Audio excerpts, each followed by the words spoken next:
Okay, meron tayong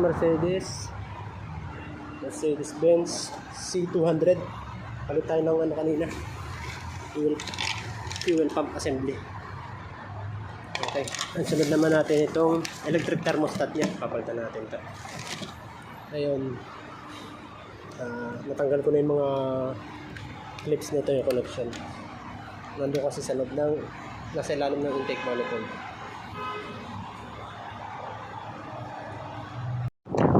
Okay, ngayon natanggalan natin yung intercooler niya. Tanggalin natin yung bracket nito, tapos itong intake manifold niya. Tapos makaka-access na tayo dun sa ano niya, sa electronic thermostat niya. Okay. Siyempre, niremove natin yung ECM niya, tsaka for safety natin yung ano, negative ng battery.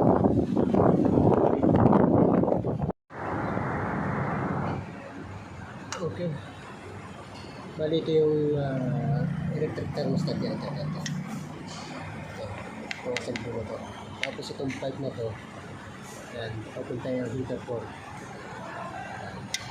Tapos ayan yung supply niya, supply socket, power socket yan.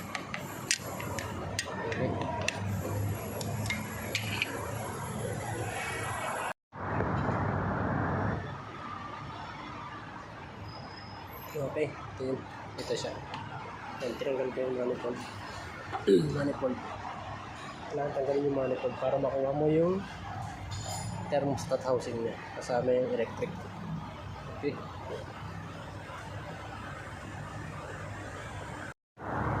Okay, natanggal na natin siya. Ito siya. Okay.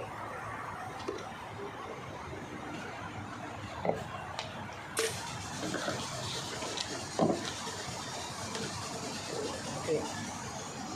Ayun is, nilinisan na lang natin yung pagsasalpakan niya.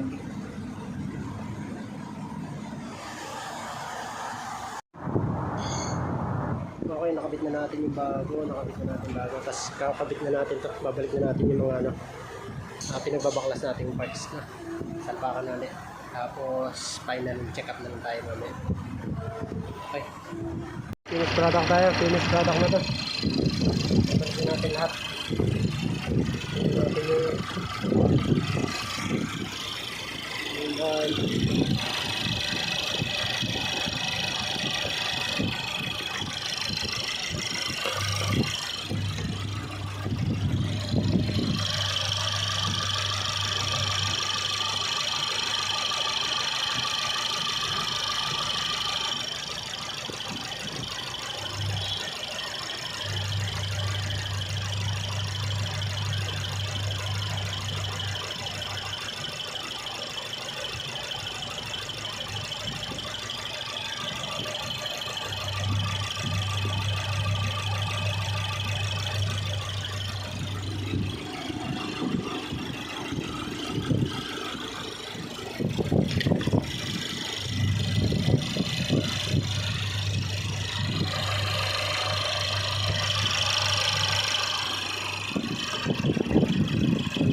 okay.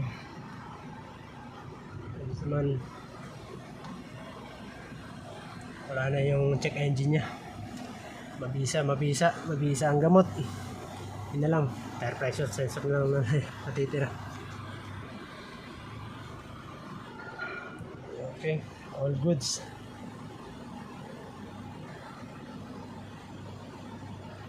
Ikot natin kung nag-unit na yung ginawa natin.